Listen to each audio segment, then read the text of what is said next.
name is Abhinandita Pujari and I scored 96.6% in my class 10 boards. I extend my heartfelt gratitude to my parents, my entire family, my teachers, my sister and my father who is not here. Please a second.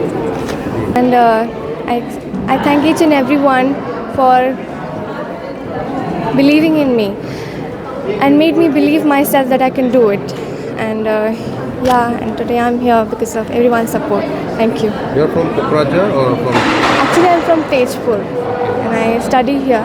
I'm with my mother and she's working here as an SMS teacher. Your next ambition, your goal, what do you like to become?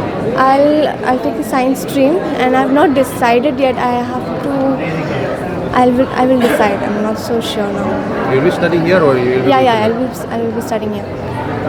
You stay at a hostel or from outside? No, I stay in campus with my mother. In the quarters. How many hours you studied for success this?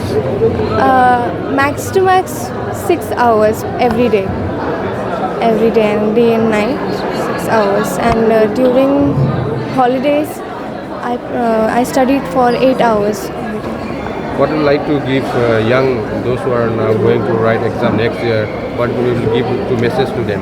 One quote that always inspired me was from a movie which I always liked, 3 Idiots, which was success के पीछे मत भागो, excellence के पीछे भागो, success छक मार के तुम्हारे पीछे आएगी.